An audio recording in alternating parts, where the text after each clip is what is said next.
Hisham is a very exceptional person. He was born in Dheisheh camp. He was born blind in Dheisheh camp in a tent. Somehow got a PhD in international affairs and has taught international affairs here in the States. And then about a year ago, decided it was time to go home. The psyche of the people has been extremely devastated. After 7 years of intifada activities, people feel that their activities didn't really pay off. They have been hindered, they have been aborted, and not much has been achieved. The purpose is to beat down the people so that if there are any improvements, the agreement can be said to have created a few improvements. Isn't that really what this is all about? Palestinian society, regrettably, at least it's the political side of the society has been utterly defeated.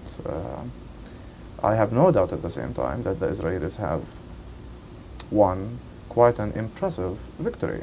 They have been able to build their own society. At the same time, they have been able to almost liquidate Palestinian society institutionally, socially, psychologically, economically, and politically. That the regimes that are in power, and the Americans, who of course play the role as superpower, and the Israelis as a role as regional superpower, you're suggesting this is a reasonably stable arrangement and likely to continue then? In the Arab region, my view will be out of questions pertaining to culture, to civilization, to prosperity, to modernity for quite a long time. It's not the case that there are no talented people there. It's not the case that there are no skilled people. But it certainly is the case that such talents are suppressed, liquidated, marginalized, or basically forced to leave the region. What about the role of the Islamic national movements, which, if you would agree with me, are a counter-reaction to all of the things we've been talking about? Their influence will be on the rise as well, to varying degrees in the Arab world. They will continue to pose a threat to certain governments. But again, I think their role will be contained. They will be contained and by the governments as well as by other interested parties. You're watching Mideast Realities. My name is Mark Bruzonsky, and our guest is Hisham Ahmed, Professor of International Affairs, who got his PhD here in the United States, but who lives now in Dheisheh refugee camp, where he was born, outside of Bethlehem on the West Bank. What you've outlined, Hisham, if you were an Israeli strategist or an American strategist, what incentives are there to give the Palestinians any further rights? There's certainly no incentives, from what you've said, to allow an independent Palestinian state. Well, quite frankly, if I were an Israeli strategist, the first thing I would ask myself, and I'm sure they ask themselves this question maybe constantly, is why should it, I mean, what is it that should make us give the Palestinians anything? I mean, other than considerations of justice and human rights and decency, all those things that that nice people talk about. But no, even that is not granted, and I don't think we should make any mistake about it. I mean, life in the occupied territories has not gotten any better. The occupation is still there, deeply entrenched. Sure, the soldiers are not seen on the streets of Gaza on a daily basis, but their presence and their influence is constantly felt. And certainly they control people's movement in and out of the strip. Whenever they want to close the gate of this jail, they do. Whenever they want to open it for whatever reason, they do nonetheless. They do that as well. So the occupation is still there in full-fledged. There are no changes on this front whatsoever. But you do foresee changes, don't you? There will be Palestinian police expanding to other cities. There will be a veneer of Palestinian control, short of independence.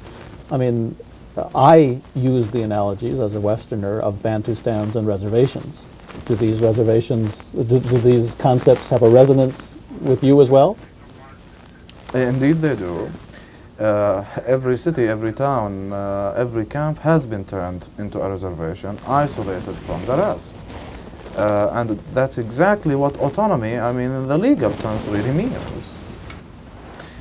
whether this autonomy, of course, changes, transforms into a state is something I strongly doubt. And if it is to be transformed into a state, it will be quite a fragile, totally submissive state, a state that will be lagging behind as far as world civilization is concerned. It will be Well, we have a term for this in the West. I mean, Noam Chomsky is the person who uses this term the best. I mean, client regimes, that essentially we're living through the creation of the Palestinian client regime, just as 50, 60 years ago this happened in the Gulf, Saudi Arabia, Kuwait, the Hashemite regime of Jordan. I mean, you are joining, you, the Palestinians, are now joining the family of Arab nations. The way it looks really right now, it might be a little bit even more visible, or I should say, there is greater dependency by Palestinians, by Palestinian society on, let's say, on foreign aid, more so than most other Arab countries, simply because of the nature of Palestinian dispersal, the composition of the leadership, the makeup of the organization, the nature of the political structure of the movement, I mean, of the society in its entirety.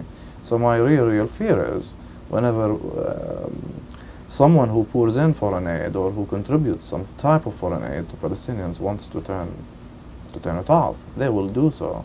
A function of that right away will be either starvation or submission, or a combination of the two, as is as is taking place right now.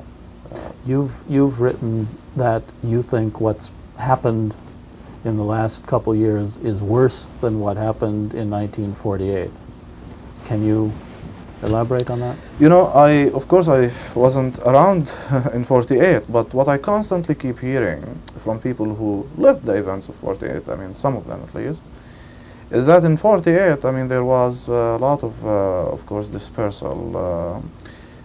Palestinians were dispersed to all kinds of geographic locations, I mean, within Palestine as well as outside Palestine. Of course, there was a lot of killing. I mean, many people perished. A lot of many towns were totally destroyed. And that was, of course, painful. I mean, it was a catastrophe, as it is known in Palestinian history and Palestinian discourse. But as the story goes, Palestinians were not prepared for the events of 48. In other words, it was not a far-fetched conclusion that they will be the losing party in 48. People knew that right then. Now, in 84 and in 94, Palestinian society has advanced so much in too many different ways, in spite of the occupation, harassments and oppression, in spite of the dispersal. But the sense of Palestinianism continued to be intact throughout these years since 48. Although Palestinians were dispersed to too many places in the world, they continued by and large to feel Palestinian, to belong to a cause, to belong to a people, and more importantly, to belong to a homeland, which gave them a sense of strength that enabled them to go on in spite of the oppression, in spite of the diaspora. But now, that sense of belongingness has been disrupted, if not cut. Now Palestinians living in parts other than Jericho, other than Gaza, and even in those parts, don't really have a sense of future that will keep them feel as being Palestinian. So there is spiritual dispersal now, which is by far more effective than the sheer geographic dispersal, which is in itself painful. But the spiritual dispersal has toppled, I mean, that feeling of belongingness. It's belongingness to the abstract it has become right now. Well, let's be brutally candid about this.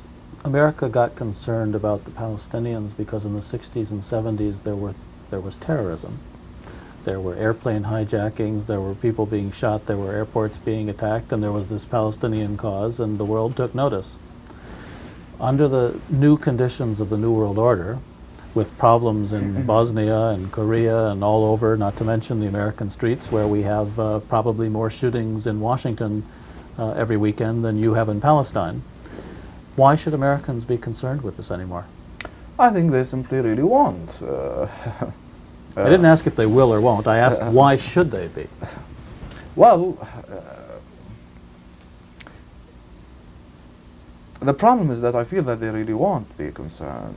They should be concerned, of course, because they have been, at least as far as the totality of the system is concerned, they have been a part and parcel of the conflict. The United States, its various subsequent governments have contributed to the deepening of Palestinian miseries and suffering by allying themselves, of course, with the adversary of the Palestinian people, and that in itself, of course, should be that role itself should be reversed. I'm not too optimistic that it will be reversed, but other than moral concerns, you don't have an answer to the question. That is correct. Which probably guarantees that you can't expect much in terms of assistance or change of policies from the government of the United States, which we all know, it's no secret, especially for those of us who live in Washington, when it comes to matters relating to Israel and the Middle East, is pretty much dominated by the views of the Israeli lobby. And that's why I really don't see the change coming. The United States wants stability in the region that would serve certain interests, stability that would help the service of interests. Aside from that, I don't see the I don't foresee the change coming. No. Now, you of course are a secular person, in many ways westernized, since you spent a good part of your life here in this country. But when I visit that part of the world, I find among the young people especially, among the deprived young people especially, tremendous interest in Islamic culture, Islamic history, in asserting their national pride, in asserting a different future for themselves. You don't seem very optimistic at all that those forces are going to play any significant role. Well, maybe it's because I don't want that to be the case. I guess the sense of secularism really drives my thoughts and drives my thinking and my desires. But the reason many people turned to Islam as, in a way, a reaction, quite a strong reaction, to their disappointment, I mean, in the secularist movement over the years in Palestinian society. Throughout the 70s, throughout the 80s, the secularists dominated the society politically and socially, and certainly people expected some results. The fact that there were no concrete results that people could feel on the ground led many people to turn to Islam as a way of trying to fill the psychological vacuum, the social vacuum they have endured. And do I hear you saying that you think the turn toward Islamic culture, we call it in the West Islamic fundamentalism, is not a very good alternative? You would prefer the domination of Western culture and secular ideas? Well, it doesn't necessarily have to be the case that secularism will have to be fully equated with Westernism. Although, of course, if one has to view it that way, well, that's fine. But what I'm saying is that after a while, I don't know how many years, my fear is that there will be some disappointment also in the role of Islamic movements, that Islamic movements themselves would not be able to bring about the desired change. At that stage, people are not going to turn back to secularism. They're not going to continue adopting and endorsing and embracing Islam. My fear is that they will turn to something else, which is where the danger really lies. Well, please tell us. If they give, if they give up hope in secularism, if they give up hope in religion, I think they will really adopt a carefree type of attitude, which will lead to the increase in real social problems, perhaps even to the spread of gangsterism in the society. I mean, if people are desperate, if they don't see that leaders are not able to deliver, if God is not able to deliver, therefore nothing works, and basically they will have to just go on a rampage to get what they want. And in other words, Look, it's the role of honest intellectuals, honest observers, people who aren't being paid by any government or any particular interest to say, you know, most of the people in Washington are in fact paid to come and say in front of the camera what their keepers want them to. But you're not offering, you really seem to see a very gloomy future for the societies in the Arab world. One of suppression, one of oppression. I don't want just to say that the future is going to be difficult, especially as far as Palestinian society is concerned, and I think we can apply that to at least many parts of the Arab world as well. Sadly enough, I mean, there hardly seems to be a semblance of a future to speak of difficulties. The sense of peoplehood is in real danger. The social fabric is being cracked, is being almost destroyed. The value system has collapsed. The psyche, the spirit of the people has been demoralized. It will have to take, I mean, shattering earthquake, so to speak, to bring about a real fundamental transformation of the society. And I cannot think of the means, of the ways, of the circumstances that can be combined to achieve that. You don't see a return to terrorism, you don't see an Islamic bomb, you don't see a military challenge. Don't forget, we've just gone through a cycle of history. America just had 500,000 forces in the Gulf a few years ago. Lebanon was destroyed. Egypt is in turmoil. Algiers is in turmoil. My impression is a little different than yours. My impression is that all of this oppression and submission is causing a counter-reaction that's very powerful, and that it's very attractive to people who haven't been westernized, gotten PhDs from American universities, able to travel back and forth. People, as you well know, 99.9% have never been out of the countries where they live. I fully agree with you that there is a growing, at least subconscious, counter-reaction on the part of the people. But quite frankly, and I do strongly feel about that, it will take a long time, I don't know how long, for that subconscious counter-reaction to be transformed into a conscious, initiatory type of thinking or work. The people have been crushed. The society has been crushed. It will take time for it to revive. I'm not saying that it's a hopeless case, no, but beating the people on the head time and time and time and time again certainly led them to collapse for a while. Hopeless, it depends on your perspective. If you're an American or an Israeli, and your goal is to have policies in that part of the world that are amenable to your own, and economic interests that are cheap oil, lots of petrodollars, lots of Boeing airplanes and AT&T contracts in the Gulf, things aren't hopeless at all. Things are pretty good. The issue is if there's a challenge to that status quo, and if that challenge has any substance to it, which would be the only reason that the American empire should consider changing its policies in order to avoid a future that wouldn't be so nice.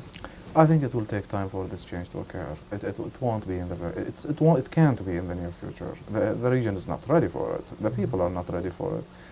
And even contrary to what I myself used to believe, I mean, the culture is not ready for it. It will take a long time. All right. Let's go back to Palestine for a moment. We're speaking with Hisham Ahmed, Professor of International Affairs, who lives in Dheisheh Camp on the West Bank near Bethlehem, and who's been living on the ground while all of this international diplomacy has been taking place. The PLO has arrived. The PLO is in charge. It's impossible to predict with any certainty exactly what's going to happen. But give us your sense of the dynamics. What's going to be happening in the next few years? What's likely to now take place? Well, I think the next year or two will pose an existential type of question. I mean, a major test for Palestinian society in general, especially for those who were involved in the current agreements. The question that is to be answered yet is how will people live under a Palestinian umbrella in Gaza and in Jericho? Will people's daily life change, and if so, in what form will that change really take? We're talking about an economy that is totally dependent. There is no infrastructure, there is no self-sufficiency. Given that, I cannot see how concrete improvements on the ground can take place unless Jericho and Gaza become highly industrialized in a couple of years. Well, what's all this money for? What are all these millions and millions of dollars designed to do then? Well, we keep hearing about that over there, but... Well, it's just begun to flow. I mean, there's no question the money is being given. There's no question the Israelis and the PLO want to see economic improvements. It's the only thing they can offer. They can't offer political and existential improvements. Well, quite frankly, I don't think that all that is being publicized will be coming. But assuming that it does, and it will, all right, it will be basically to to replace the political considerations of the people, the nationalist aspirations of the people, basically with economic. I mean, this is this was the formula. I mean, implemented in Europe after World War II. Of course, it's the form, in the form of containment. I mean, through economic means, Europe can be kept silent at least. I mean, no conflicts in Europe will take place. It's a form of containment. But, Jericho and Gaza are not Europe. And I don't think that all of this economic aid that we keep hearing about will be flowing to that. So you're suggesting that just like they have hyped the political rhetoric to make it appear that some important agreement breakthrough for Palestinian rights has been achieved, they've also hyped the economic in order to give themselves a certain legitimacy, and you don't even think the economic is going to come forward very far. That's indeed a fair, I mean, that's my assessment. There will be some economic help coming from time to time, to keep the people, to keep the society in suspense, but nothing beyond that. So to go back to my use of the term Bantustan, essentially Palestinian pockets will be established, Israeli settlements will remain, Israel will remain, it's the Alon plan, repackaged in all kinds of forms, but it's nothing to be thought of in terms of Palestinian rights or Palestinian statehood. This is the meaning of defeat. Exactly. Mm-hmm. You represent, you come fresh, you're only a few days from there, and I've known you for some time, and I can feel in the way you even talk to me right now a sense of impending doom and impending. You have nothing positive to offer at this point for your own people. The one thing I have been stressing there, and I keep stressing, I'll constantly, I'll continue to stress, is that I think, this is not easy for me to say, but I think the Palestinians will have to give themselves a lapse of time and not think too much for a while about territoriality, about geography, about any of these very difficult questions, almost impossible questions to resolve at this stage. I think there will have to be a tremendous focus devoted by every Palestinian, individually as well as collectively, to truly building, if you will, the human being. The human resource is at this stage the most important asset that Palestinians should preserve and maintain. If you were religious, I'd say you're saying that in the future maybe a Messiah will come and lead us out of this. But I know you're not religious. That's really the case. But the reason I'm saying that is I can't see any answers to be provided as far as geography, as far as territoriality, as far as political arrangements at this stage to be provided in a manner that will be satisfying, to the Palestinian people.